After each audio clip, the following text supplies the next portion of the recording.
પ્રણામ વિદ્યાર્થી મિત્રો, યુટ્યુબ ચેનલ પર આપ સૌનું હાર્દિક સ્વાગત છે અને આપ જોઈ રહ્યા છો મારી સાથે ગુજરાતી વ્યાકરણ સંધિ ભાગ 3। મિત્રો, આપણે સંધિ પરિચય માટે અગાઉના 2 એપિસોડમાં અભ્યાસ કરી ચૂક્યા છીએ, એનો વાર્તાલાપ કરી ચૂક્યા છીએ। એટલે જે મિત્રોએ હજુ સુધી સંધિનો ભાગ પહેલો અને બીજો ન જોયો હોય એમને ત્રીજા ભાગમાં પ્રવેશ હાલ ન કરવો। ત્રીજા ભાગમાં પ્રવેશ કરતા પહેલા આપ સૌને નમ્ર વિનંતી છે કે આપ સૌથી પહેલા સંધિનો ભાગ 1 અને સંધિનો ભાગ 2 ચોક્કસ જોઈ લો, એનો અભ્યાસ કરી લો, એનો સ્વાધ્યાય કરી લો અને પછી ત્રીજા એપિસોડમાં આપ સૌ જોડાઈ જાઓ મિત્રો। તો ફરી એકવાર આપ સૌનું હાર્દિક સ્વાગત છે ત્રીજા એપિસોડમાં સંધિના। સારું મિત્રો, પ્રથમ અને બીજા ભાગમાં આપણે જે ચર્ચા કરી એ પ્રમાણે વાત કરું તો સંધિ એટલે અવયવોનું જોડાવું, અને આ અવયવોનું જોડાવું એ નિયમો જે લાગે છે એને આપણે સંધિના નિયમો કહીએ છીએ। આ અવયવો જોડાવાની વાત આપણે પ્રથમ અને બીજા એપિસોડમાં કરી ચૂક્યા છીએ, જેમાં વાત કરી દઉં તો પ્રથમ એપિસોડમાં આપણે જેમ કહ્યું સંધિના પ્રથમ અવયવ અને બીજો અવયવ, આ 2 અવયવો જોડાતી વખતે કયા ધ્વનિઓને જોડવાના છે તો એ ધ્વનિને જોડાવા છે પ્રથમ અવયવનો છેલ્લો ધ્વનિ અને બીજા અવયવનો પ્રથમ ધ્વનિ। આ 2 અવયવોએ જોડાવાનું છે, એટલે આ સંધિના તમામ નિયમો કોના માટે લાગશે? આ 2 ધ્વનિ માટે, આ વર અને કન્યા માટે જ લાગશે। બાકી જાનમાં હજારો પબ્લિક કેમ ન હોય એની સાથે કોઈ લેવા દેવા નથી। જો આ 2 વ્યંજન આ 2 ધ્વનિ સ્વરથી જોડાય તો આપણે એને સ્વર સંધિ કહીએ છીએ। હવે સ્વર સંધિમાં આપણે જેમ વાત કરી એ સ્વર સંધિ માટે સ્વરનો પરિચય જોઈએ, અને સ્વર પરિચયમાં શું છે તો સ્વર પરિચય માટે આપણે ઝાઝી ચિંતા કરવાની જરૂર નથી, કારણ કે સ્વર જ્યાંથી ઉદ્ભવે છે ત્યાંથી 2 ભાગમાં વિભાજિત થાય છે, એક હસ્વ સ્વર ને બીજો દીર્ઘ સ્વર। પણ આ બંનેમાં વિભાજિત થયા પછી પણ પાછા જ્યારે એને જોડીએ છીએ ત્યારે હંમેશા સ્વર ઊંચો થાય છે, મોટો થાય છે, દીર્ઘ થાય છે, એટલે આપણે એના રૂપમાં જોઈએ છીએ। તો આ થયો મિત્રો પરિચય, સ્વર પરિચય, મતલબ કે સ્વર પરિચય પછી સ્વરનું જોડાણ, સ્વર સંધિ થઈ। પરંતુ એ પછી મિત્રો વાત કરીએ તો અગત્યની વાત એ છે કે આ બંનેનું જોડાવું જો વ્યંજનથી થાય છે તો એને વ્યંજન સંધિ કહીએ છીએ, અને વ્યંજન સંધિ માટે સૌથી અગત્યની બાબત કોઈ વિશેષતા હોય તો એ વ્યંજન પરિચય છે, અને આ વ્યંજન પરિચયનો સંપૂર્ણ અભ્યાસ આપણે સંધિ ભાગ 2માં કરી ચૂક્યા છે। કારણ મિત્રો કે વ્યંજન પરિચય તો એક આગવું એપિસોડ એવો છે કે વ્યાકરણનું કેન્દ્ર બિંદુ છે, કારણ કે વ્યંજન દરેક નાદતંત્રમાંથી, સ્વરપેટીમાંથી અલગ અલગ જગ્યાએથી ઉદ્ભવે છે, એનું આગવું નામ છે, આગવું કામ છે, આગવું સ્થાન છે। તો આ દરેક વ્યંજનનો પરિચય આખો બીજો એપિસોડ આપણે એમાં જોયો, અને આ વ્યંજન પરિચય થયો તો આપણને વ્યંજન સંધિના નિયમો પાકા થશે। તો મિત્રો, જો આ બેનું જોડાવું વગર જો વ્યંજનથી થાય છે તો આપણે એને કહીએ છીએ વ્યંજન સંધિ, અને જો અનુનાસિકથી જોડાય છે તો એને અનુનાસિક સંધિ કહીએ છીએ, અને જો વિસર્ગથી જોડાય છે તો આપણે વિસર્ગ સંધિ કહીએ છીએ। પણ આ 4 પ્રકારના સંધિના પ્રકારોમાં આપણે અત્યારે જોઈ રહ્યા છીએ વ્યંજનથી જોડાવું। હવે વ્યંજન સંધિના નિયમો શું છે તો આવો મિત્રો આપણે એનો અભ્યાસ કરીએ વ્યંજન સંધિ માટેનો। તો વ્યંજન 2 અવયવ જો વ્યંજનથી જોડાય છે તો એને વ્યંજન સંધિ કહીએ છીએ।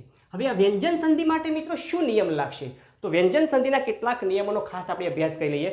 તો સૌથી પહેલો નિયમ છે વ્યંજન સંધિ માટેનો પહેલો નિયમ, અહીંયા હું લખું છું વ્યંજન સંધિ। વ્યંજન સંધિ શું છે આ? તો વ્યંજન સંધિની વાત કરીએ તો વ્યંજન સંધિ માટે પહેલો નિયમ છે મિત્રો, મેં વાત કરી કે 2 અવયવોમાં નિયમ કોના માટે લાગશે? 2 અવયવોમાં પ્રથમ અવયવનો છેલ્લો ધ્વનિ ને બીજા અવયવનો પ્રથમ ધ્વનિ, આ 2 માટે જ નિયમો છે। આ વાતને ખાસ સમજી લેજો મિત્રો, તો જ એનો સાચા અર્થમાં અભ્યાસ થશે ને તો જ એનો સ્વાધ્યાય થશે ને તો જ એનું પરિણામ ઉચ્ચ મળશે, અને તો જ સાચા અર્થમાં ભાષાને આત્મસાત કરી કહેવાશે। તો મિત્રો જોઈએ છીએ આપણે પ્રથમ નિયમ શું છે તો જો પ્રથમ અવયવ મતલબ કે અનુનાસિક સિવાયનો વ્યંજન હોય, અનુનાસિક સિવાયનો વ્યંજન, અને પછી એની સાથે અનુનાસિક સિવાયનો વ્યંજન, અનુનાસિક સિવાયનો વ્યંજન હોય, અને જો એની સાથે સ્વર અથવા ઘોષ વ્યંજન, સ્વર અથવા ઘોષ વ્યંજન જોડાયો હોય તો શું થાય છે મિત્રો? આવું હોય ત્યારે શું કરવું? તો સૌથી પહેલા ગભરાવું નહીં, અને પછી શું કરવું? તો પછી એ કરવું જેનો આપણે અભ્યાસ કરી રહ્યા છીએ મિત્રો। તો આપણે શું અભ્યાસ કરીએ છીએ જોઈએ, ચલો દાખલા તરીકે વાત કરું, આવું હોય ત્યારે શું કરવું?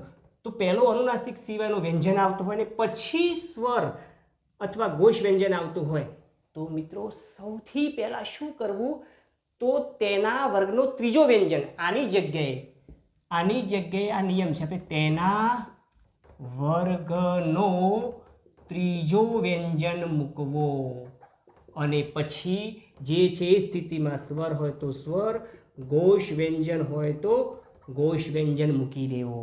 હે, તો આ વાત કરી મિત્રો આપણે. દાખલા તરીકે એક્ઝામ્પલમાં જોઈએ તો ખબર પડશે. જોઈએ આપણે જગત વત્તા ઈશ.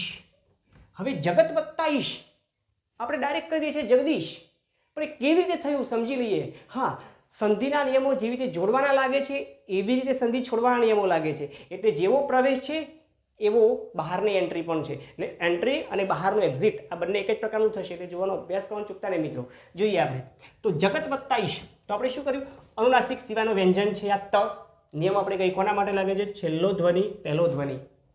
તો અહીંયા અનુનાસિક સિવાયનું વ્યંજન છે, એના પછી સ્વર છે. તો શું કરીએ આપણે, તેના વર્ગનો, આની જગ્યાએ તેના વર્ગનો ત્રીજો વ્યંજન. એના માટે શું કરવું પડશે, તો સંધિ ભાગ 2 માં આપણે વ્યંજન પરિચય કોષ્ટક દર્શાવ્યું છે. એ વ્યંજન પરિચય કોષ્ટકમાં શું કર્યું હતું આપણે, વર્ગ પાડ્યા હતા. એ વર્ગમાં કહ્યું હતું ક ખ ઘ ગ અંગ, આખો એક વર્ગ બન્યો, એ આખું એક સર્કલ બન્યું. એ સર્કલનો એક મેઇન વડો એટલે કોણ, ક. એના માટે મિત્રો આપણે બીજો એપિસોડ ખાસ જોવો પડશે અને તો જ આ નિયમો સમજાશે. એટલે જોવાનું ચૂકતા નહીં. 1-2 એપિસોડ મિત્રો આત્મસાત કરીએ છીએ આપણી ભાષાને. હું તમને એ ચેલેન્જ એ નથી આપતો, ડરાવતો કે એ નથી કરતો. તમે મારા અંગત મિત્રો છો, માટે હું તમારી સાથે જોડાઈને આપણી આત્મીયતા કરીને ભાષાને આપણે બધા સાથેને આત્મસાત કરીએ છીએ મિત્રો. જોઈએ આપણે. સારું, તો જગત વત્તા ઈશ, તો તનો ત વર્ગનો ત્રીજો વ્યંજન કયો, ત્રીજો વ્યંજન આપણે કયો, તો ત વર્ગનો ત્રીજો વ્યંજન કયો થાય, તો ત થ અને દ થયો વ્યંજન. અહીંયા હું સાઈડમાં નામ તો લખી દઉં તમને ખબર પડે. ક ખ ગ ગ આ એક સર્કલ થયું. હે, પછી ચ છ જ જ. ઓકે, આની સાથે અનુનાસિકનો તો ખરું જ, પણ હાલ વ્યંજનની વાત ચાલશે એટલે વાત કરી દઉં. ચ છ જ. પછી આવશે ટ ઠ ડ ઢ. હે, પછી ત થ દ ધ, પછી પ ફ બ ભ. એમાં આ જે છે મેઇન એ એના ગ્રુપ લીડરો છે. આ વાત આપણે ફરી યાદ કર્યો તો મિત્રો. વ્યંજન પરિચય કોષ્ટકમાં જોઈ ચૂક્યા છીએ. સારું, જોઈએ જગત, તો તનું ત્રીજું, તેના વર્ગનો ત્રીજો વ્યંજન કયો છે, દ છે. તો અહીંયા મૂકી દઈશું આપણે દ, જ ગ દ વત્તા ઈશ. હવે અહીંયા આ બંને જોડાય છે, જ ગ. હવે દ એક વ્યંજન છે ને એક સ્વર છે, તો ઈજીથી જોડાઈ જાય. દી, હે, તો દી થયું, જ ગ દી અને પછી એમના એમ શ. તો આ થયું સ્વરૂપ, આખું શબ્દ થયો જગત વત્તા ઈશ બરાબર જગદીશ. હવે સંધિ જોડીએ છે તો આવો સવાલ છે એનો આવો જવાબ કરીએ છીએ. તો છોડતી વખતે આને આવી રીતે નહીં મિત્રો, પણ આવી રીતે કરવું પડશે. એટલે એને મૂળ અવસ્થામાં પાછું આવવું પડશે. જે બારણાથી પ્રવેશ કર્યો છે અંદરના બધા જ રૂમોનું નિરીક્ષણ કરી પછી એ જ બારણાથી પાછા આવવાનું છે. તો અહીંયા મેઇન વાત છે સંધિનું જોડાવું અને છૂટા પડવું આ રીતે થાય છે. સારું, દાખલા તરીકે વાત કરીએ. એક એક્ઝામ્પલ જોયું એ પ્રમાણે કે ષટ વત્તા યંત્ર. તો અહીંયા શું કરીશું આપણે, એના વર્ગનો ત્રીજો ટ ઠ ડ, તો ડ થયો. ષડ વત્તા યંત્ર. ષડ વત્તા યંત્ર એથી જોડાયું. સારું, એ સ્વર છે, અડધો સ્વર છે, તો અર્ધ સ્વર અને આનાથી જોડાય છે. તો એમાં ડ ત્રીજો તેના વર્ગનો ત્રીજો વ્યંજન મૂક્યો, તો એનાથી થશે ષડયંત્ર. હવે એક ખોડો રહ્યો, કેમ કે બંને એક પ્રકારના વ્યંજન છે ને બે વ્યંજન ભેગા થાય એટલે એકને ખોડો કરવો જ પડે. હે, તો ષડયંત્ર, તો આ થઈ ગયું ષડયંત્ર. હે, આપણે જાણીએ છીએ ષડયંત્ર શું છે. સારું, ત્યાર પછી વાત કરીએ દાખલા કે દીક વત્તા અંત. હે, તો દીક વત્તા અંત. હવે શું થશે મિત્રો, કેટલાક સંકેત દીકંત ખોટું છે. એક્ઝામની અંદર કન્ફ્યુઝ કરવા માટે આ જ ઓપ્શનમાં આવે ને આપણે એ જ લખીને આવીએ અને પછી પાછા રોવા બેસીએ. એ ન થાય એટલા માટે શું કરવું, તો સૌથી પહેલાં ગભરાવું નહીં અને શું કરવું, તો અહીંયા જે બાબતો આપી છે એનો અભ્યાસ કરવો. જોઈએ આપણે. સારું, તો દીક વત્તા અંત બરાબર થશે દી. એનો ત્રીજો વ્યંજન કયો છે, તો ક ખ અને ઘ. તો દી ઘ વત્તા અંત. હવે શું થયું, તો આ બંને ઈજીથી જોડાઈ જશે. એક વ્યંજન છે, એક સ્વર છે, તો દીઘંત. આ જોડાઈ ગયું અને થઈ ગયો નિયમ નંબર આપણો 1. આ છે મિત્રો નિયમ નંબર 1. સારું, પણ નિયમ નંબર 2 હવે આ વાતને સમજી ગયા હશો એટલે હું અહીંથી ડિલીટ કરું છું, પણ તમે મનમાં ક્રિએટ કરતા રહેજો, જોવાનું ચૂકતા નહીં મિત્રો. સારું, નિયમ નંબર 2 શું છે આપણો કે જો આ તો વાત આવી અનુનાસિક સિવાયનો વ્યંજનને પછી સ્વર કે ઘોષ વ્યંજન આવતું હોય, પરંતુ વાત કરીએ કે વ્યંજન પછી અઘોષ વ્યંજન આવતું હોય તો શું કરવું? વ્યંજન પછી એટલે અનુનાસિક સિવાયના વ્યંજન પછી અઘોષ વ્યંજન આવતું હોય તો શું કરવું? તો સૌથી પહેલાં ગભરાવું નહીં અને પછી શું કરવું? તો એ કરવું જેનો આપણે અહીંયા અભ્યાસ કરી રહ્યા છીએ મિત્રો. અહીંયા સાવ ઇઝી રીત છે. અહીંયા આપણે જો અનુનાસિક સિવાયના વ્યંજન પછી સ્વર કે ઘોષ આવતો હતો તો તેના વર્ગનો ત્રીજો મૂકતા હતા, અહીંયા તેના વર્ગનો પ્રથમ મૂકી દેવાનો. આ વ્યંજનની જગ્યાએ તેના વર્ગનો પ્રથમ વ્યંજન વત્તા આગળ જે છે જોડાય છે અઘોષ વ્યંજન. આ જૈસે થે એમના એમ રાખીશું ને એ પ્રમાણે જોડી દઈશું. દાખલા તરીકે વાત કરીએ મિત્રો, ફોર એક્ઝામ્પલ આપદ વત્તા કાલ, આપદ વત્તા કાલ શું થયું? અહીંયા દ શું છે? વ્યંજન છે અનુનાસિક સિવાયનો, અને કય શું છે? તો અઘોષ વ્યંજન છે. આ બધા માટે મેં તમને કહ્યું વ્યંજન પરિચય કોષ્ટક સમજવું પડશે. ઓકે, જોઈએ આપદ વત્તા કાલ તો શું કહ્યું છે અહીંયા? આની જગ્યાએ તેના વર્ગનો પ્રથમ વ્યંજન. તેના વર્ગનો પ્રથમ વ્યંજન કયો છે મિત્રો? તો ત, થ અને દ. ગ્રુપ લીડર કોણ થયો? ત. તો એ લખીએ આ પ ત વત્તા કાલ.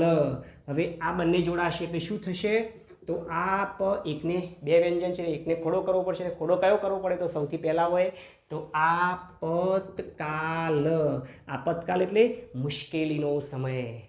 સારું, દાખલા તરીકે વાત કરીએ શરદ વત્તા પ્રકોપ. હવે મારી વાડી ઘડી તમને કહેવાની જરૂર નહીં પડે. શરદ વત્તા પ્રકોપ. અહીંયા દ છે, અહીંયા પ્ર છે, તો શું કરીશું? તો શર આની જગ્યાએ ત્રીજો પ્રથમ વ્યંજન દનો ત, શરત વત્તા પ્રકોપ. હવે જોડાઈ જશે તો શું થશે? શરત પ્રકોપ. શરત પ્રકોપ. શરદી, શરદીનો પ્રકોપ, ઠંડીનો જબરજસ્ત પ્રકોપ એને કહીએ છીએ શરત પ્રકોપ. દાખલા તરીકે સુહૃદ પ્રેમ. દાખલા તરીકે સુહૃદ વત્તા પ્રેમ બરાબર થશે સુહૃત વત્તા પ્રેમ બરાબર સુહૃત પ્રેમ. હૃદયની સાથેના પ્રેમ ભાવની વાત છે મિત્રો. આ થયો નિયમ આપણો બીજો, વ્યંજન સંધિનો નિયમ. અને ધારો કે ત્રીજો એમાં સ પછી ચ કે છ આવતો હોય તો શું કરવું?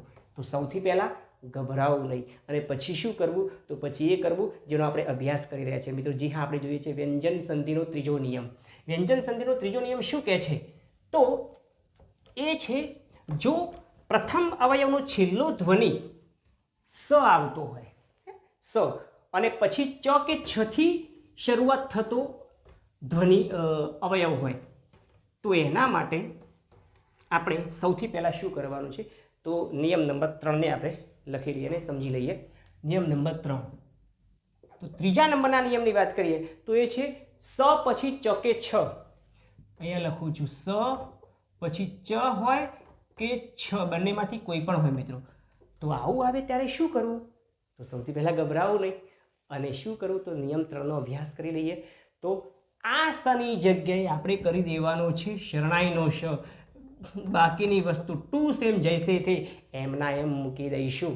તો જોઈએ મિત્રો અહીંયા શું થાય છે. દાખલા તરીકે એક્ઝામ્પલની વાત કરીએ, આ નિયમ થયો. ઉદાહરણ જોઈએ. ઉદાહરણ દાખલા તરીકે નિસ વત્તા ચિંત. નિસ વત્તા ચિંત. ચિંત, નિસ વત્તા ચિંત. અને આ પ્રમાણે પણ લખી શકાશે અને આ પ્રમાણે પણ લખી શકાશે. જોઈએ નિસ વત્તા ચિંત. આ અનુનાસિક છે, આ અનુસ્વારમાં પરિણમી ગયું. જોઈએ તો અહીંયા શું છે? સ. અહીંયા શું છે? ચ થી શરૂઆત થાય છે. તો શું કરવું? તો આ સની જગ્યાએ આ શ મૂકી દેવો. નિશ વત્તા ચિંત. આની જગ્યાએ આ લખું છું, કંઈ પણ લખી શકાશે. સારું, નિશ વત્તા ચિંત. હવે યાદ કરો મિત્રો, જ્યારે મેં તમને કીધું આ શની સાથે આ ચ જોડાય એટલે આ શ આ પ્રમાણે અડધો થશે. મેં વર્ણ પરિચયમાં વાત કરી ચૂક્યો છું, આ સંયુક્તાક્ષરમાં એપિસોડ વર્ણ પરિચય જોવાનું ચૂકતા નહીં. સારું, તો શ એની સાથે ચને જોડું છું તો ચ હંમેશા હિન્દીમાં થઈ જશે. તો આ બંનેને જોડાઈ છે નિશ નિશ્ચિંત, નિશ્ચિંત ચ હિન્દીમાં પરિણમ્યો આ પ્રમાણેનું જોડાણ થશે. અને હા મિત્રો, અહીંયા હું એક વાત તમને ખાસ કરી દઉં કે આ વ્યંજન સંધિના જે નિયમો લાગે છે વિસર્ગ સંધિમાં એ જ નિયમો લાગુ પડશે, કારણ કે આ સને વિસર્ગના રૂપમાં લઈએ છીએ આપણે ખબર ઘણી વાર શાંતિ બોલીએ તો શાંતિ હિ, તો આને શાંતિ સ એમ પણ ઉચ્ચારી શકાય. શાંતિ સ, શાંતિસ, શાંતિસ, શાંતિ હિ.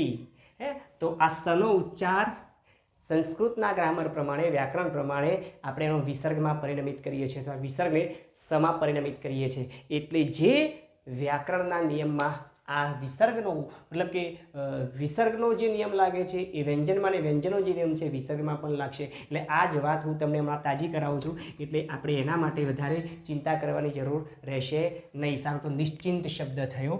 ઓકે, ફોર એક્ઝામ્પલ વાત કરીએ, નિસ વત્તા ચલ, નિસ વત્તા ચલ શું થયું? સ અને ચ, સ પછી ચ આવ્યો તો નિશ વત્તા ચલ, તો એને જોડી દઈએ છીએ નિશ્ચલ.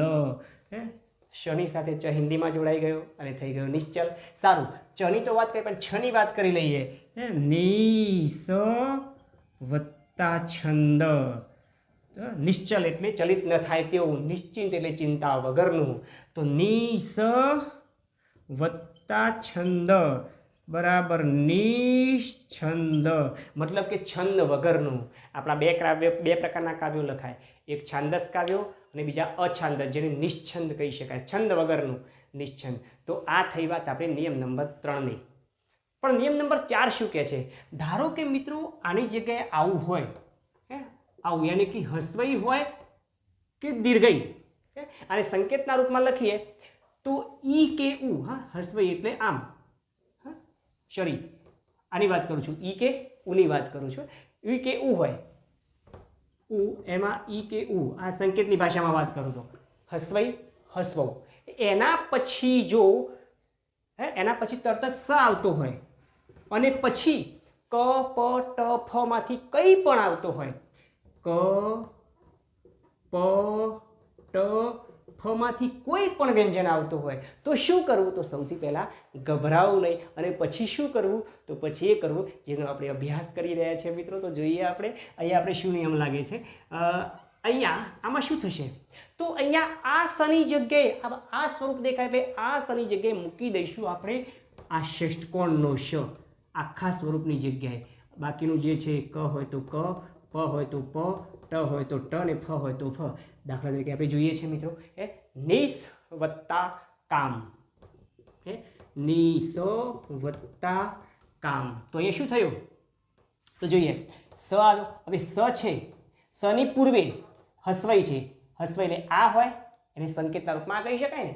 સારું, તો આ બંનેમાંથી મતલબ કે હસ્વઈ છે તો નિસ અને પછી કથી જોડાય છે તો શું થઈ જશે?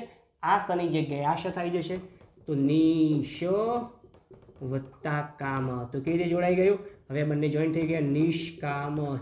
બે વ્યંજન જોડાય એટલે એક વ્યંજન, એ વ્યંજનમાં પ્રથમ વ્યંજન ખોડો થઈ જાય, બીજો સંપૂર્ણ રહેશે. સારું, તો નિષ્કામ. શેની વાત કરીએ આપણે? આ સની સાથે ક જોડાયો, એની આગળ પાછું હસ્વઈ લાગેલો છે. પણ દાખલા તરીકે વાત કરું, નિશ વત્તા કપટ, નિસ વત્તા કપટ. હવે શું થશે અહીંયા? તો એ જ નિયમ છે, ની એ સની પૂર્વે ઈ છે તો ની અહીંયા શ ક પ ટ. કેમ થયું? તો અહીંયા સની પૂર્વે હસ્વઈ છે ને પછી ક આવે છે, સની પૂર્વે હસ્વઈ છે ને પછી ક આવે છે, તો આની જગ્યાએ ષષ્ઠકોણનો શ થઈ જશે ને બાકીને એમને એમ રહેશે. તો નિષ્કપટ જોડાશે હવે નિષ્કપટ. સારું, આ વાત થઈ તો આપણે એની વાત કરીએ, પણ ઉની વાત કરીએ. ધારો કે ઉ આવતો હોય તો શું કરવું? દાખલા તરીકે દુસ વત્તા પ્રાપ્ય, દુષ્પ્રાપ્ય. તો શું થયું? અહીંયા પ આવ્યો, પ બદલાયો ને અહીંયા પણ સની પૂર્વે ઉ આવ્યો, ઉ થયો. તો શું કરવું? તો જોઈએ, દુષ આ શની જગ્યાએ ષષ્ઠકોણનો શ મૂકી દઈશું અને પછી પ્રાપ્ય. તો અહીંયા શું થયો? પ્રાપ્ય. તો જોઈન્ટ કરી દઈએ છીએ દુષ અડધો અને અહીંયા પ્રાપ્ય, દુષ્પ્રાપ્ય એટલે પ્રાપ્ત ન થઈ શકે એવું દુષ્પ્રાપ્ય. દાખલા તરીકે વાત કરીએ, ધનુષ ધનુષ વત્તા ટંકાર, ધનુષ ટંકાર. તો અહીંયા સની પૂર્વે ઉ છે અને પછી ટ આવ્યું. બધાનું એક એક એક્ઝામ્પલ આપણે ઉદાહરણ જોઈ લઈએ છીએ. ધનુષ વત્તા ટંકાર તો શું થશે? ધનુષ વત્તા ટંકાર બરાબર ધનુષ ટંકાર. ધનુષ ટંકાર એટલે ધનુષનો ટણ અવાજ. રામાયણમાં આપણે જોઈએ છીએ ભગવાન શ્રી રામના ધનુષનો ટંકાર થયો. સમગ્ર પૃથ્વીલોક, આખા સમગ્ર બ્રહ્માંડ લોક ગાજી ઉઠ્યો. આ છે ધનુષ ટંકાર. હે ઓકે મિત્રો, ધનુષ ટંકાર. દાખલા તરીકે વાત કરીએ, ફળ લઈએ, નિશ વત્તા ફળ, નિશ વત્તા ફળ. તો નિશની જગ્યાએ નિશ વત્તા ફળ બરાબર થઈ ગયો નિષ્ફળ. દાખલા તરીકે ચતુષ વત્તા પાદ, ચતુષ વત્તા પાદ. તો આ સની પૂર્વે ઉ છે ને પછી પ આવ્યો હોય તો ચતુષ વત્તા પાદ બરાબર ચતુષ્પાદ. ચતુષ્પાદ એટલે 4 પગવાળા પ્રાણી હોય તો પ્રાણી જે આવે છે 4 પગ ધરાવનાર. તો અહીંયા મિત્રો આપણે વાત કરીએ, એમાં કનું એક્ઝામ્પલ જોયું, એમાં ટનું પણ થઈ ગયું મારા ખ્યાલથી, ટ ફ હે બધા થઈ ગયા. એ પ્રમાણે ઈ અને ઉની પણ વાત થઈ ગઈ. તો આવું જ્યારે આવે ત્યારે મિત્રો આ નિયમ લાગશે. પરંતુ જો સની પૂર્વે, નિયમ નંબર 4, સની પૂર્વે જો અ આવે અને અ આવ્યા પછી ધારો કે અ પછી ધારો કે વ્યંજન આવતું હોય, જોઈએ આપણે કેવી રીતે આવી શકીએ છીએ, એ નિયમ શું છે મિત્રો, આપણે એનો અભ્યાસ કરીએ. હું અહીંથી ડિલેટ કરું પણ એ વાતને તમે નોટબુકમાં ક્રિએટ કરજો, નહીં તો પછી મુશ્કેલી સર્જાય છે. મુશ્કેલી ન સર્જાય એટલા માટે આ નિયમોનું થોડુંક ધ્યાન રાખવું. નિયમ નંબર 5 જોઈએ છીએ આપણે. 5, જો સની પૂર્વે ધારો કે અ હોય, ઈ કે ઓનું તો એક્ઝામ્પલ જોયું, પણ ધારો કે અ આવતો હોય, અસ્વર આવતો હોય, પછી સ આવતો હોય અને એના પછી વ્યંજન કોઈ પણ આવતું હોય, તો શું કરવું? તો સૌથી પહેલાં ગભરાવું નહીં. અને પછી શું કરવું? તો એ કરવું જેનો મિત્રો આપણે અહીંયા અભ્યાસ કરીએ છીએ. તો આ સની ડાયરેક્ટ ઓ થઈ જશે મિત્રો અને વ્યંજન એમના એમ લાગી જશે. અને ફરી એકવાર યાદ કરાવી દઉં કે જ્યાં આ સ લાગે છે ત્યાં વિસર્ગનો નિયમ લાગશે. જોઈએ આપણે. તો દાખલા તરીકે લખીએ છીએ અધસ વત્તા ગતિ. તો અહીંયા સ છે એની પૂર્વે અ, તો અધ અ ઉચ્ચારાય છે અને પછી સ ઉચ્ચારાય છે. એટલે સની પૂર્વે શું છે? અ છે. તો સની પૂર્વે અ છે ને પછી વ્યંજન છે. તો શું થશે? તો આની જગ્યાએ ઓ ડાયરેક્ટ થઈ જશે અધો વત્તા ગતિ. તો થયો અધો ગતિ. હે દાખલા તરીકે મનસ વત્તા રથ.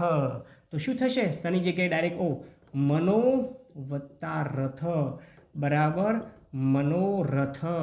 દાખલા તરીકે મનસ વત્તા હર, મનસ વત્તા હર બરાબર મનો વત્તા હર બરાબર મનોહર. એ પ્રમાણે મનસ, મનોહર, મનોરથ. તો અહીંયા જે થયા મિત્રો, આપણે એ એક્ઝામ્પલની વાત કરી. મનસ વત્તા બલ તો મનોબલ. તો આ બધા જ પ્રકારના નિયમો આપણે અહીંયા આ પ્રમાણે મિત્રો ઉચ્ચારાશે. પરંતુ જો ઈ કે ઉ પછી, ઈ કે ઉ બંનેની વાત કરી લઈએ છીએ આપણે. હસ્વ ઈ કે ઉ, નિયમ નંબર 6. ઈ કે પછી ઉ સંકેતમાં લખીએ તો આમ હોય કે આમ હોય અને એના પછી જો તરત જ સ આવતો હોય મિત્રો, તો શું કરવું? તો સૌથી પહેલાં ગભરાવું નહીં અને પછી શું કરવું? તો પછી એ કરવું જેનો મિત્રો આપણે અભ્યાસ કરી રહ્યા છીએ. જી હા, જોઈએ આપણે અહીંયા કંઈ જ કરવાનું નથી પણ એ કરવાનું છે જે આપણે જોઈ રહ્યા છીએ. આ એમના એમ મૂકી દઈશું. પ્રથમ અવયવનો છેલ્લો ધ્વનિ એમના એમ રહેશે. ઈ હોય તો ઈ ને એવું હોય તો, અને આની જગ્યાએ મૂકી દઈશું આપણે શ. આ નિયમ લાગશે. દાખલા તરીકે જોઈએ, વી વત્તા સમ. તો અહીંયા ઈ કે એવું છે, મતલબ હસવાઈ બોલા છે, વી ઈ ઉચ્ચારાય છે ને, તો ઈ અને ઈ પછી તરત જ સ આવે છે. તો આની જગ્યાએ ષષ્ઠપદનો શ મૂકી દઈએ. વી વત્તા શમ બરાબર વિષમ, વિષમ. દાખલા તરીકે વાત કરીએ, ફોર એક્ઝામ્પલ મિત્રો, અભી વત્તા સિક્ત, અભી વત્તા સિક્ત, તો અહીંયા ઈ છે ને પછી સ છે. તમે જોઈ શકો છો મિત્રો, અહીંયા અભી ઈ છેલ્લો ઉચ્ચારાય છે, એટલે છેલ્લો ઉચ્ચાર ઈ છે, અને અહીંયા સ પહેલાં ઈ છે, પણ ઉચ્ચાર ક્યારે થાય છે? સ પછી સી, તો પહેલો સ ઉચ્ચાર આવે છે, એટલે પોઝિશન સ્થિતિ આવી થઈ ઈ અને સની. તો શું કરી દેવાનું? આ શની જગ્યાએ ષષ્ઠકોણનો શ મૂકી દઈએ આપણે. તો અભી વત્તા શિક્ત, તો થશે શબ્દ અભિષિક્ત. અભિષિક્તનો મતલબ છે અભિષેક પામેલું. આ શિવલિંગ અભિષિક્ત છે, અભિષેક પામેલું છે. તો આ વાત થઈ મિત્રો આપણે એની. સારું, દાખલા તરીકે વાત કરું, સુ વત્તા ક્ષમા, એક જગ્યા છે જોઈ લઈએ આપણે. સુ વત્તા સમા, તો શબ્દ થયો સુ વત્તા ક્ષમા. કેમ થયો? કારણ કે અહીંયા ઉ આવ્યો, ઉ થયો અને પછી તરત સ આવે છે, સ આવે છે, તો થશે ષષ્ઠકોણનો શ. સુ વત્તા ક્ષમા બરાબર સુષમા. હવે સુષ્મામાં આપણે શું કરીએ? શ અડધો કરી નાખીએ છીએ ઘણી વખત, સુષ્મા. પણ મિત્રો એનો ઉચ્ચાર આખો થાય. દાખલા તરીકે દેવયાની, તો દેવયાની આમ લખાતું નથી, દેવયાની આમ આખું ઉચ્ચારવું પડે, દેવયાની. રેલવે, તો રેલવે આમ નહીં, પણ એને ઉચ્ચાર થશે રેલવે. એવી રીતે સુષ્મા નહીં પણ સુષમા. તો આ શબ્દ થયો મિત્રો આ સંધિના નિયમ પ્રમાણેનો. પરંતુ મિત્રો હવે 7મા નંબરના નિયમની વાત કરીએ, તો 7મા નંબરનો નિયમ શું છે? આવો મિત્રો આપણે એનો અભ્યાસ કરી લઈએ. નિયમ નંબર 7. હવે નિયમ નંબર 7ની વાત કરીએ તો જો ત વર્ગનો વ્યંજન પછી ચ વર્ગનો વ્યંજન આવતો હોય, ત વર્ગનો વ્યંજન એના પછી જો ચ વર્ગનો વ્યંજન આવતો હોય, તો શું કરવું? તો સૌથી પહેલાં ગભરાવું નહીં, અને પછી શું કરવું? તો પછી એ કરવું જેનો આપણે અભ્યાસ કરી રહ્યા છીએ મિત્રો. જોઈએ આપણે આ વાતને પાકી કરી લઈએ, સમજી લઈએ. દાખલા તરીકે વાત કરું, ઓકે, શું કરવું? તો આની જગ્યાએ ચ વર્ગનો જ વ્યંજન કરી દેવાનો છે, અને એના જોડકા સાથે જોડી દેવાનું છે. આની જગ્યાએ આ જ મૂકી દઈશું, ચ વર્ગનો વ્યંજન, અને પાછો એ તો ખરો જ, ચ વર્ગનો વ્યંજન. અને દાખલા તરીકે આપણે જોઈએ કેવી રીતે જોડાઈ શકે છે આ. તો દાખલા તરીકે લખું છું સત વત્તા જન, ઉદાહરણ સત વત્તા જન. હવે અહીંયા શું છે મિત્રો? તો ત, આ ત એ શું છે? તો એ ત વર્ગનો મેઇન ત વ્યંજન છે. અહીંયા જ એ શું છે? તો એ જ વર્ગનો વ્યંજન, મતલબ જ વ્યંજન છે. એ કયા વર્ગનો છે? તો ચ, છ જ. યાદ કરી લો, વ્યંજન પરિચય કોષ્ટક, એમાં જોઈ શકો છો આપ આખું વર્ગનું સ્વરૂપ. તો અહીંયા ત વર્ગનું વ્યંજન છે, અહીંયા ચ વર્ગનું વ્યંજન છે. તો આપણે નિયમ પ્રમાણે શું કરવાનું છે? તો આની જગ્યાએ અને ચ વર્ગનું વ્યંજન કરવાનું છે.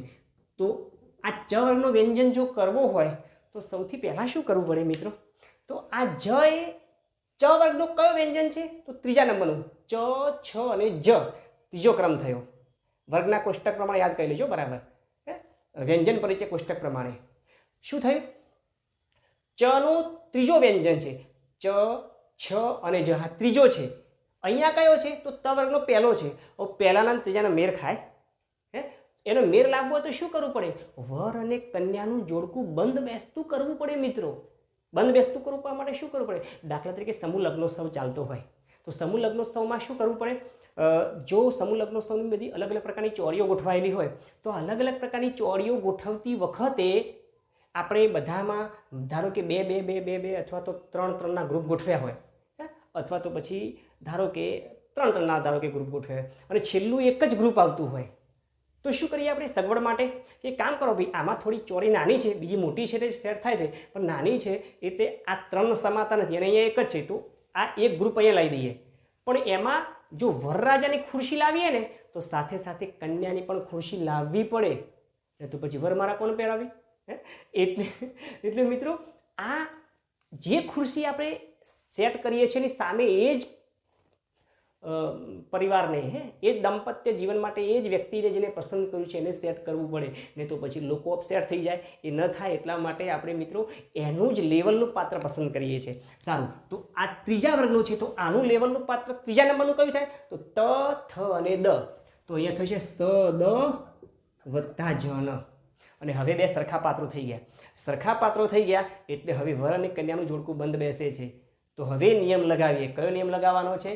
આનો આ જ નિયમ અહીંયા મૂકવાનો છે, મતલબ આ જે જ છે એને આમ જ સમાવી લઈએ, કારણ કે દાંપત્ય જીવન જે છે કે એકમેકમાં સમાઈ જવું. પત્ની આવી અને પતિને પોતાના કરી લીધા, પણ પોતાના ક્યારે કરે? જ્યારે પોતે પતિની થઈ જાય ત્યારે.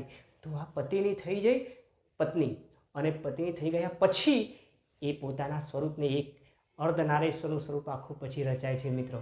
અહીંયા તો એ લખી છે સજ વત્તા જન થઈ ગયું સજ્જન. સાહેબ આ તો આરું જબરજસ્ત જોડકું ગોઠવ્યું. સારું મિત્રો, તો જેવી રીતે જોડાય છે સત વત્તા જનથી તો સજ્જન જોડાશે, પણ સજ્જનનો સંધિ આપે છોડવાની કઈ હોય તો પછી આ નહીં સીધી સત વત્તા જન એ પ્રમાણે છૂટી પડશે. ધ્યાન દોરજો મિત્રો. સારું, ચલો સત વત્તા જન. ફોર એક્ઝામ્પલ વાત કરીએ, એક ઉદાહરણ લઈએ બીજું. ઉત વત્તા જ્વલ. હવે ખ્યાલ આવશે, હવે મારે બોલવાની જરૂર નહીં પડે. ઉત વત્તા જ્વલ તો શું કરવું પડશે? તો સૌથી પહેલાં આને બંધ બેસતા એક જ લાઈનના ગોઠવવા પડશે. તો આનું ત્રીજું સ્વરૂપ ઉદ વત્તા જ્વલ. આ પણ ત્રીજો ક્રમ ને આ પણ ત્રીજા ક્રમનો થઈ ગયો. બંને પક્ષના સભ્યો સેટ થઈ ગયા. હવે એકબીજાને સમર્પિત કરી દઈએ, તો આને અહીંયા લાવી દઈએ ઉજ વત્તા જ્વલ, અને હવે બંનેને એકમેક બનાવી દઈએ ઉજ્જવલ. ઉજ્જવલ થઈ ગયો મિત્રો.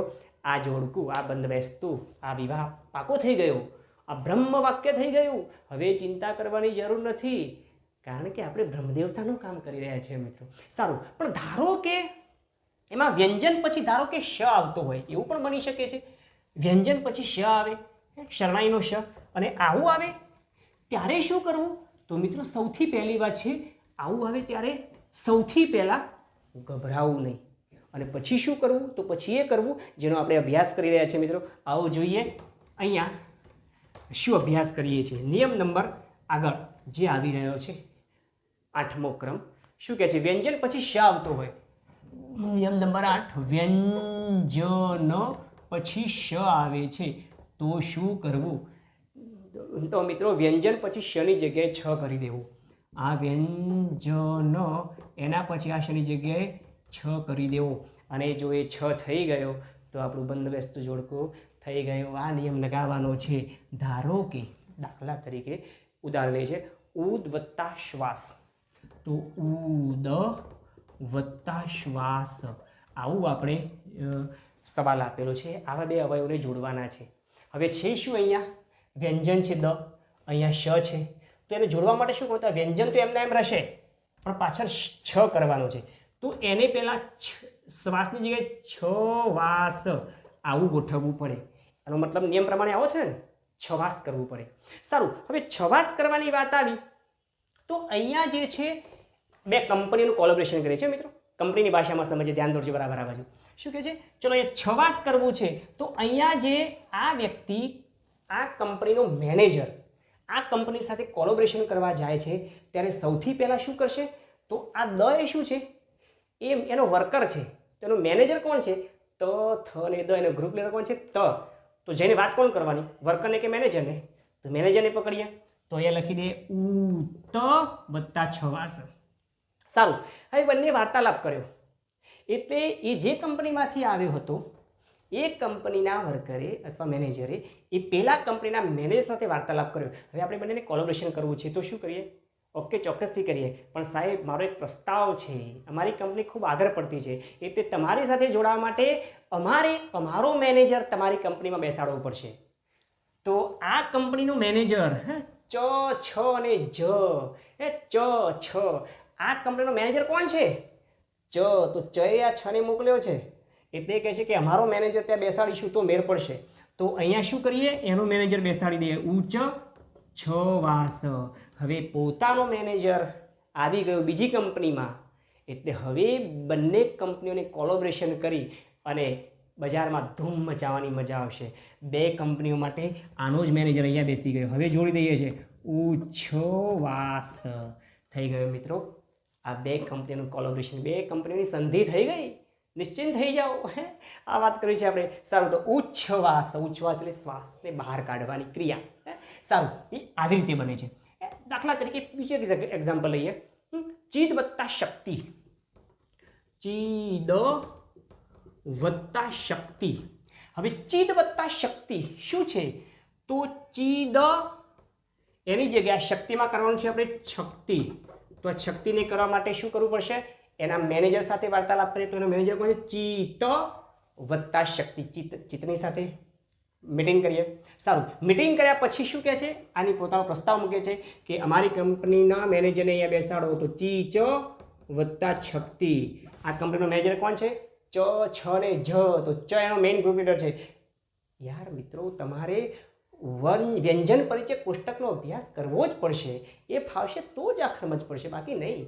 ઓકે, જોઈએ તો નિયમ માટે એક વ્યંજન પરિચય કોષ્ટક ખૂબ જરૂરી છે, અગત્યનો મુદ્દો છે એટલે કહું છું. સારું, ચીજ વત્તા શક્તિ તો થશે હવે ચીજ શક્તિ. ચિત્ત શક્તિ શબ્દ થઈ ગયો. ચિત્ત શક્તિ નહીં, ચિત્ત શક્તિ. ચ જોડાઈ ગયા. તો ચિત્ત શક્તિ એટલે શું? ચિત્તની શક્તિ. ચિત્તની શક્તિ અણમોલ છે, ગજબની છે. આ વાત મિત્રો આપણે અહીંયા કરવી છે. તો અહીંયા આપણે જે વાત કરી એ વ્યંજન સંધિના નિયમો. પરંતુ આ વ્યંજન સંધિ પછી ધારો કે બે અવયવો જો અનુનાસિકથી જોડાય છે, અનુનાસિકથી જોડાય છે તો એને કહીશું અનુનાસિક સંધિ. પણ અનુનાસિક સંધિમાં ઝાઝી ચિંતા નથી, કેમ કે અનુનાસિક બેમાંથી એક જગ્યાએ આવી શકે, બીજા કોઈ ઝાઝા અનુનાસિક છે નહીં. જે ઉપયોગમાં લેવાય છે એની વાત કરી લઉં છું, જોઈએ આપણે કેવી રીતે. તો અનુનાસિક સંધિમાં શું કરવું? તો સૌથી પહેલાં ગભરાવું નહીં, અને ગભરાયા પછી શું કરવું? તો એ કરવું જેનો આપણે અભ્યાસ કરી રહ્યા છીએ મિત્રો. હવે અનુનાસિક સંધિમાં વાત કરી દઉં તો બે અવયવોનું જોડાવું, એમાં અનુનાસિક બે જગ્યાએ હોઈ શકે, કાં તો અહીંયા હોઈ શકે, કાં તો અહીંયા હોઈ શકે. આપણે નિયમો કોના માટે જોઈએ છે?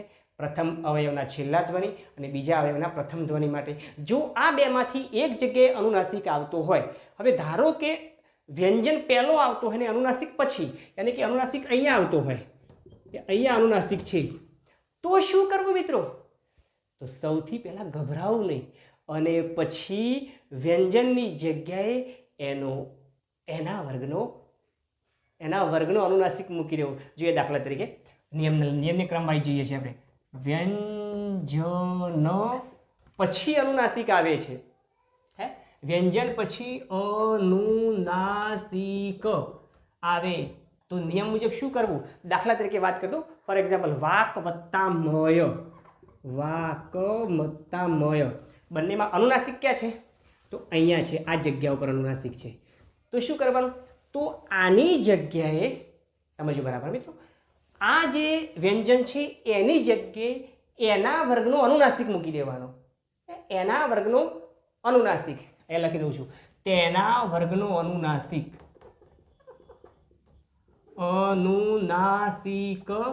મૂકી દેવો, અને પછી અહીંયા તો જે છે એ પ્રમાણે જ મૂકવું, અનુનાસિક. હવે અહીંયા તેના વર્ગનો અનુનાસિક કયો છે? તો યાદ કરો, ક ખ ગ ગ અંગ. મેં અહીંયા કહ્યું હતું તમને આ પ્રમાણે, ક ખ ગ ગ અંગ. પછી એ પ્રમાણે આવશે ચ છ જજન જ, ચ છ જ જ અંજ, ટઠ ડઢ અણ, તથ દધ ન, પફ બભ મ.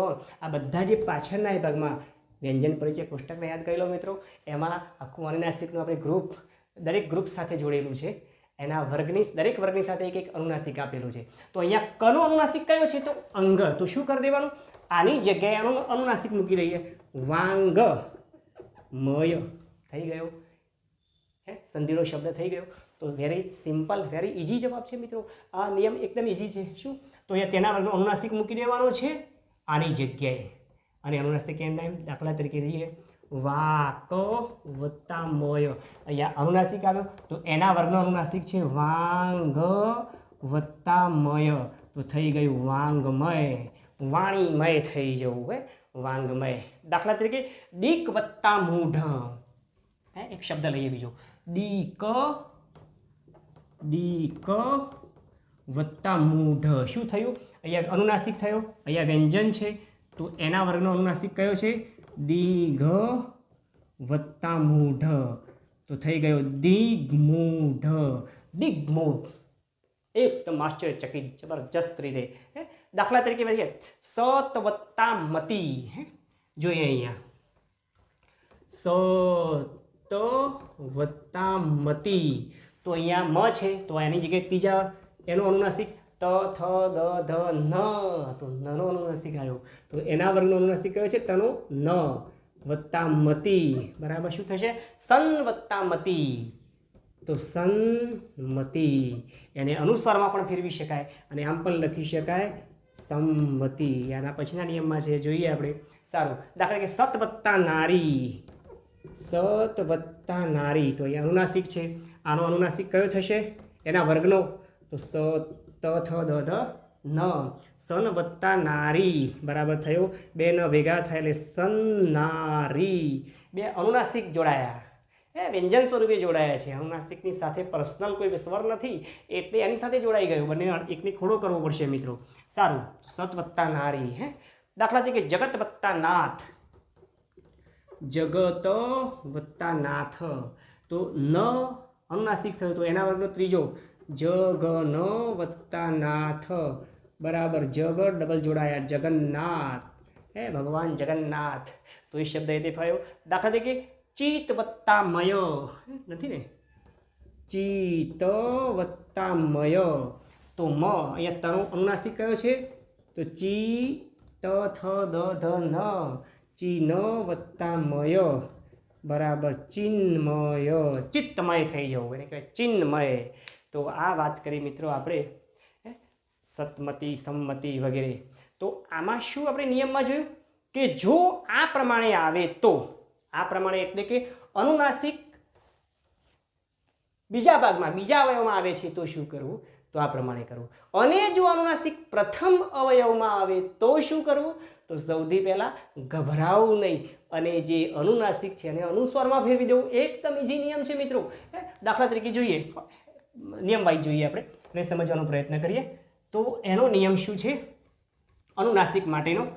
હવે આની આપણે જરૂર ઓછી પડશે, પણ અહીંયા એને અનુનાસિકને અનુસ્વારમાં ફેરવવાનો છે. ક્યારે? જો પહેલાં અનુનાસિક આવે ને પછી વ્યંજન આવે તો. નિયમ નંબર અનુનાસિકનો બીજો, પહેલાં અનુનાસિક આવે તો અને પછી વ્યંજન આવે તો શું કરવું? તો અનુનાસિકને અનુસ્વારમાં ફેરવવું અને વ્યંજન એમના એમ રહેશે. દાખલા તરીકે જોઈએ, કિમ વત્તા ચિત, તો કિમ વત્તા ચિત. હવે અહીંયા અનુનાસિક છે, અહીંયા હતો તો આપણે એના વર્ગનો ત્રીજો મૂકતા હતા, પરંતુ અહીંયા છે તો વેરી સિમ્પલ, એને અનુસ્વારમાં ફેરવવાનું. અનુનાસિક એટલે આપણે વાત કરીએ પ્રમાણે, કોષ્ટક પ્રમાણે અંગ, અંજ, અણ, ન, મ આ બધા અનુનાસિકો છે, પણ એને આ બિંદુમાં ફેરવી અને અનુસ્વાર થઈ ગયો. જોડણીના નિયમો આ વાત મિત્રો આપણે કરી છે. સારું, તો અહીંયા જોઈએ છે એટલે અનુસ્વારમાં ફેરવે છે, કી જી ત થઈ ગયો, સીધો અનુસ્વારમાં પરિણમે છે અનુનાસિક. ક્યારે? જ્યારે પ્રથમ અવયવમાં હોય ત્યારે. જોઈએ દાખલા તરીકે સમવત્તાવાદ, સમવત્તાવાદ અહીંયા અનુનાસિક છે તો સીધો અનુસ્વારમાં લઈએ સંવાદ. સમવત્તા રક્ષણ, રક્ષણ તો ડાયરેક્ટ અનુનાસિકમાં ફેરવી રહીએ છીએ હરિયામ સંરક્ષણ, અનુસ્વારમાં ફેરવી દઈએ છીએ. દાખલા તરીકે અનેક પ્રકારના શબ્દોની વાત કરીએ છીએ આપણે. ફોર એક્ઝામ્પલ સમવત્તાતોષ, સમવત્તાતોષ બરાબર આને ફેરવી દઈએ છીએ અનુસ્વારમાં સંતોષ, સંતોષ. સમવત્તાવાદ, સમવત્તાવાદ અનુસ્વારમાં ફેરવી દઈએ છીએ સંવાદ. તો મિત્રો અનુનાસિકમાં આ પ્રમાણેનો આપણો નિયમ રહેશે. અનુસ્વાર માટે બે જ નિયમ આવી શકે, કારણ કે અનુનાસિક કાં તો આગળના અવયવમાં કાં તો પાછળના. આગળનામાં હોય તો શું કરવું? એને અનુસ્વારમાં ફેરવવું, અને પાછળના એટલે કે બીજા અવયવમાં પ્રથમ સ્થાને હોય તો પ્રથમ અવયવના છેલ્લા ધ્વનિના વર્ગનો અનુનાસિક મૂકી દેવો. આ થયો નિયમ અનુનાસિકનો. પરંતુ મિત્રો ધારો કે એમાં બે અવયવ જો વિસર્ગથી જોડાય તો વિસર્ગથી જોડાવાની ક્રિયાને વિસર્ગ સંધિ કહેવાય. પણ આ વિસર્ગ સંધિના નિયમો માટે શું લાગશે? આવો મિત્રો આપણે એનો અભ્યાસ કરીએ, જોઈએ વિસર્ગ સંધિ શું છે. તો વિસર્ગ સંધિ માટે પણ મિત્રો અગાઉ આપણે જેમ વાત કરીએ એમ વ્યંજન સંધિના જ નિયમો લાગે છે. જ્યાં સનો ઉચ્ચાર છે ત્યાં વિસર્ગનો ઉચ્ચાર છે, એટલે વિસર્ગ છે ત્યાં સનો ઉચ્ચાર હોઈ શકે. દાખલા તરીકે જોઈએ આપણે વિસર્ગ સંધિના નિયમોમાં વિસર્ગ સંધિ. વિસર્ગ સંધિ એટલે બે અવયવો જો વિસર્ગથી જોડાય તો એને વિસર્ગ સંધિ કહેવાય.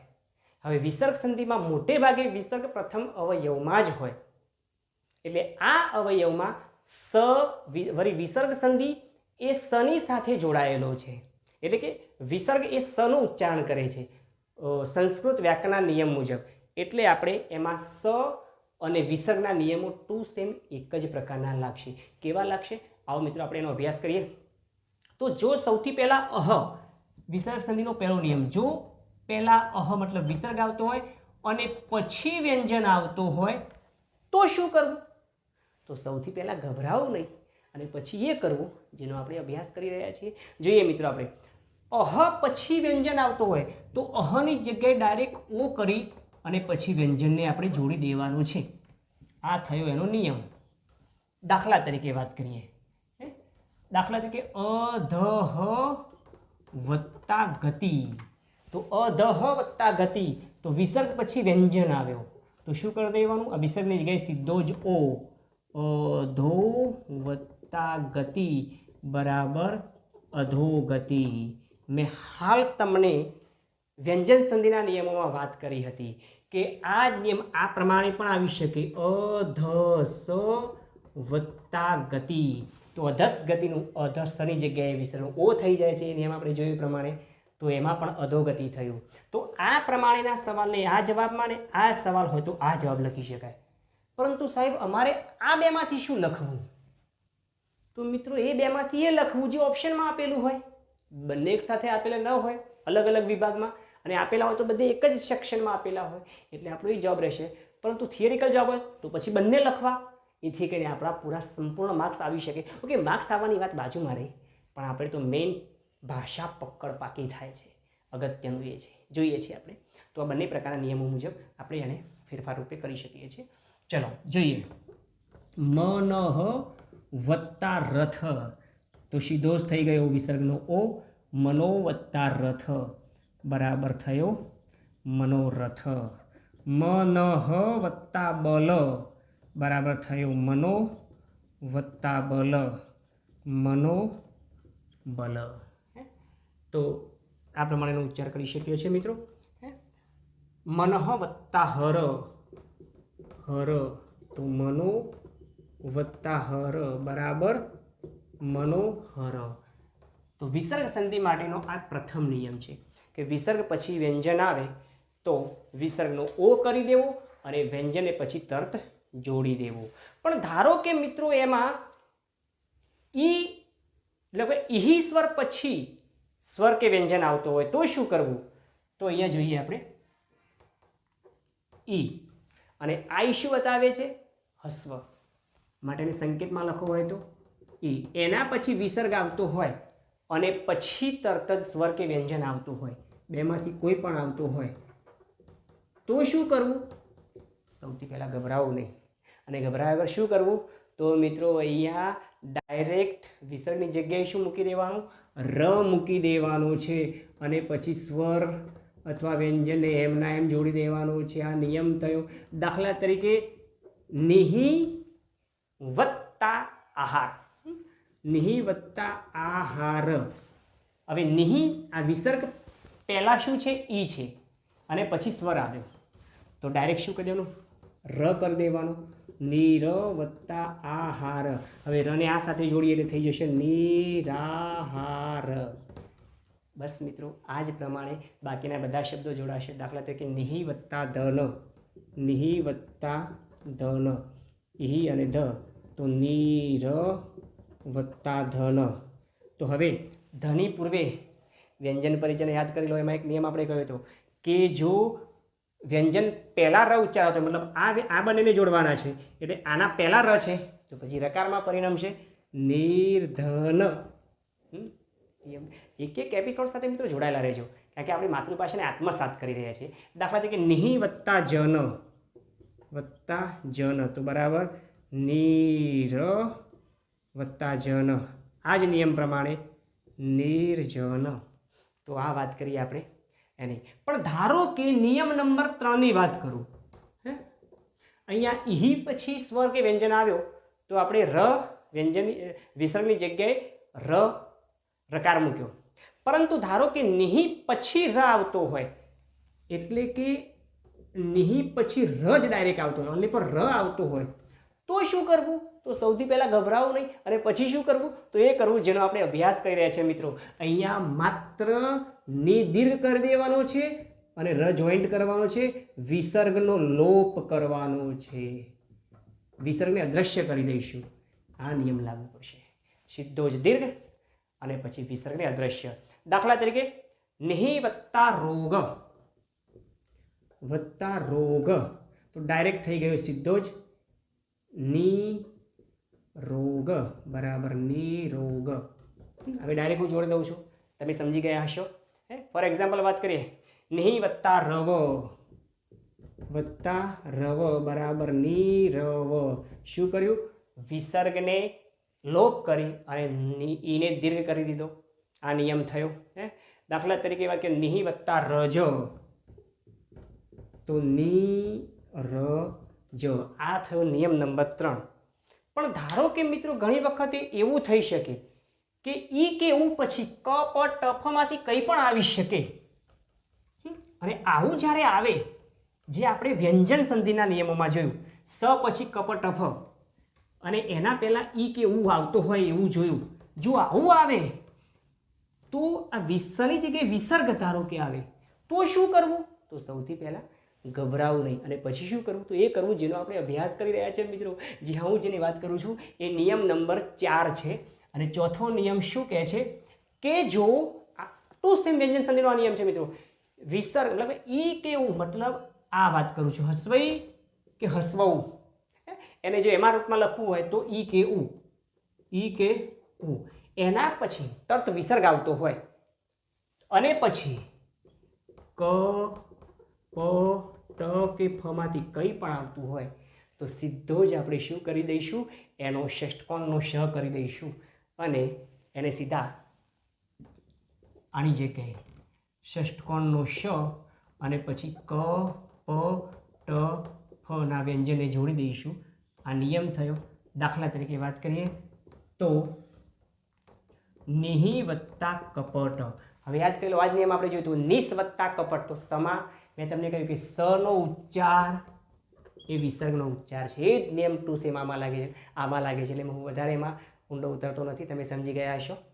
તો નિહિ વત્તા કપટ તો વિસર્ગ પછી ક, તો ની શ વત્તા કપટ બરાબર નિષ્કપટ.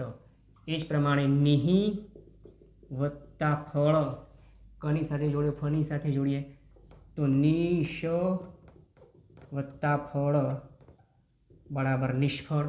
એ જ પ્રમાણે ધારો કે ઉની સાથે વાત કરીએ તો દુહુ વત્તા પ્રાપ્ય તો દુષ વત્તા પ્રાપ્ય બરાબર દુષ્પ્રાપ્ય. વિસર્ગની વાત કરી. દાખલા તરીકે વાત કરીએ ધનુહુ વત્તા ટંકાર, ધનુહુ વત્તા ટંકાર તો ધનુષ વત્તા ટંકાર. કેમ થયું? આ નિયમને આધીન થયું.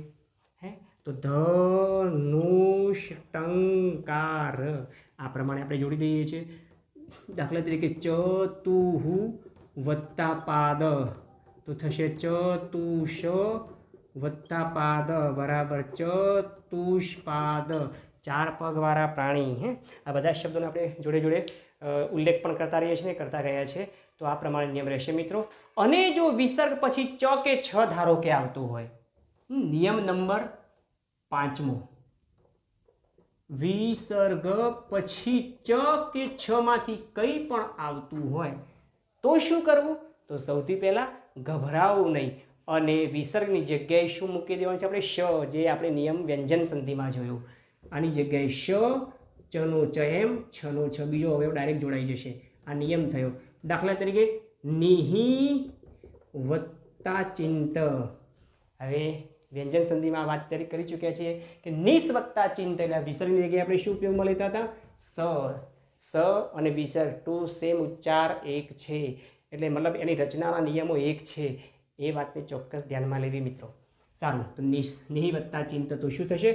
શની જગ્યાએ શ, નિ શ વત્તા ચિંત. હવે શ અને ચનું જોડાણ આપણે જેમ વાત કરી, શ વત્તા ચ બરાબર શ. આ પ્રમાણે ચ હિન્દીમાં થઈ જશે તો નિશ્ચિંત. કયા નિયમ મુજબ થશે? તો આપણે વર્ણ પરિચય એપિસોડ જોયો છે, એમાં સંયુક્તાક્ષરનો અભ્યાસ કર્યો છે. જો આપણે એપિસોડ ન જોયો તો ચોક્કસ જોવાનું ચૂકતા નહીં. અને આપણા પ્રતિભાવ તો કોમેન્ટ બોક્સમાં મિત્રો જણાવતા રહેજો, એટલે મને બી અંદાજ રહે કે તમે જોડાયેલા છો મારી સાથે, પછી માતૃભાષા સાથે પહેલાં. સારું, અને માતૃભાષાની ગમવાની વાત છે, એટલે ગમે તો ચોક્કસ લાઈક પણ કરતા રહેજો, અને રાષ્ટ્રના નિર્માણ માટે એને શેર પણ કરતા રહેજો. જોવાનું ચૂકતા નહીં. જોઈએ છે નિશ વત્તા ચિંત, નિહિ વત્તા ચિંત. દાખલા તરીકે વાત કરીએ, ફોર એક્ઝામ્પલ નિહિ વત્તા છંદ. નિહિ વત્તા છંદ, ચની વાત કરીએ તો છની જોઈ લઈએ. નિશ વત્તા છંદ બરાબર શ, તો નિશ્છંદ. નિશ્છંદ, છંદ વગરનું. એ પ્રમાણે મનઃ વત્તા ચક્ષુ. મનઃ વત્તા ચક્ષુ, તો મનનું મનસ પણ થઈ શકે. તો મ ન શ, એની જગ્યાએ આ શ થઈ જશે. ચક્ષુ, તો થયું મ ન ચક્ષુ. ચ હિન્દીમાં થઈ ગયો શ. મનશ્ચક્ષુ એટલે મનની આંખ. આપણી બે પ્રકારની આંખો છે, એક ડાબી ને એક જમણી નહીં, પણ એક અંતરચક્ષુ એટલે એને મનની આંખ કહેવાય, ને બીજી ચર્મચક્ષુ, આ દેખીતી આંખ. તો આ પ્રમાણે મિત્રો એનો આપણે નિયમ લાગશે. પણ ધારો કે વિસર્ગ પછી વિસર્ગ પછી ત કે સ આવતો હોય તો શું કરવું? તો સૌથી પહેલાં ગભરાવું નહીં, અને પછી શું કરવું? તો પછી એ કરવું જેનો આપણે અભ્યાસ કરીએ છીએ. જોઈએ મિત્રો નિયમ નંબર 6. શું છે આ 6 નંબરનો નિયમ? અને આ 6 નંબરના નિયમની વિશેષતા તો વાત કરીએ એમ, વિસર્ગ પછી ત કે સ આવતો હોય,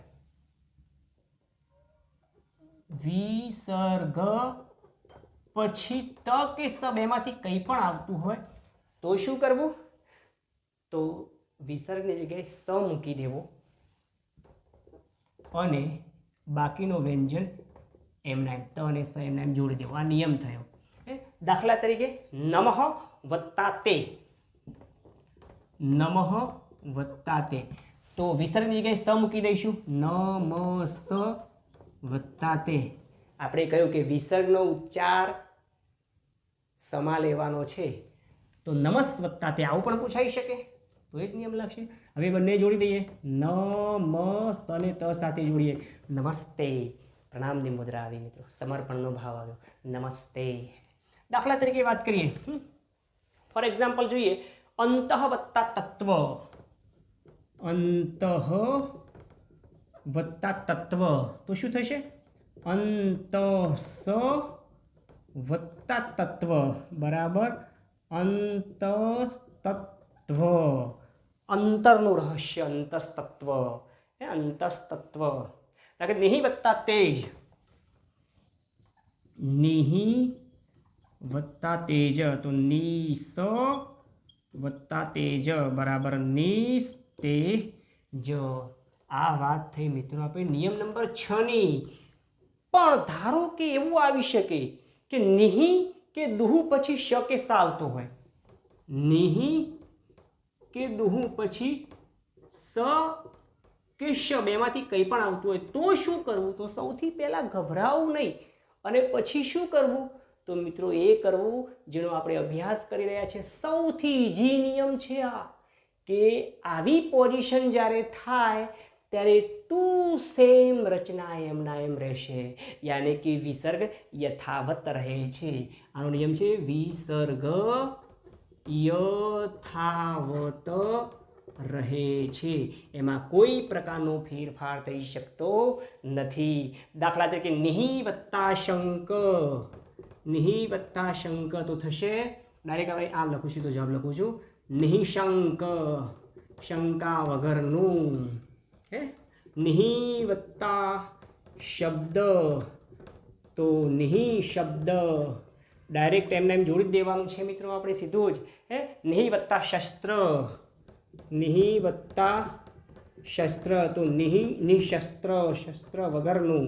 નિહિ વત્તા શેષ, તો નિહિશેષ यानी कि शेष वगरનું આ તો નીની વાત આવી પણ ધારો કે દુ આવતી હોય તો દુની વાત કરીએ દુહુ વત્તા ઓકે શની જગ્યાએ શની લઈએ દુહુ વત્તા સાધ્ય તો દુહુ સાધ્ય સાધી ન શકાય તેવું દુહુ વત્તા પ્રાપ્ય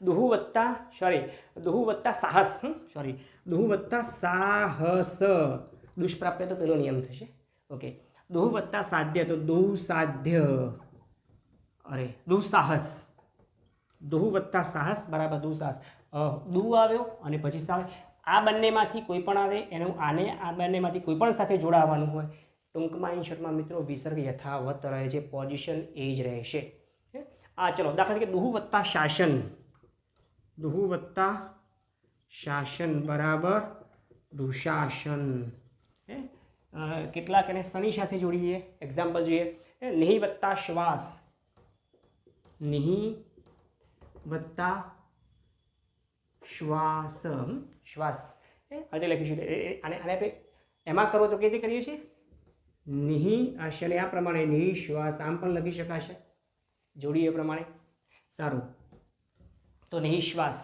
અને જોડી શકીશું આ પ્રમાણે ઓકે એ લખવું વાંધો નથી સારું દાખલા તરીકે નિહિ વત્તા સંકોચ નિહિ વત્તા સંકોચ તો થશે નિહિ સંકોચ એટલે એની સાથે નિની સાથે સ પણ જોડ્યો અને દની સાથે સ પણ જોડ્યો નિહિ સાથે શ પણ જોડ્યો દુની સાથે શ પણ જોડ્યો કોઈ પણ પ્રકારના શબ્દ જોડીએ નિહિ વત્તા સંદેહ સની વાત કરીએ તો સંદેહ નિસંદેહ સંદેહ વગર સંદેહ નિસંદેહ કોઈ પણ પ્રકારના સંદેહ વગર સાહેબ નિસત્વ નિહિ વત્તા સત્વ બરાબર નિસત્વ સ્વાર વગરનું સત્વ વગરનું કોઈ તારણનો હેતુ નહીં એવું નિસત્વ અને સૌથી મોટી વાત હોય મિત્રો તો કોઈ પણ કાર્ય કરવું એ હંમેશા નિહિ વત્તા સ્વાર્થ બરાબર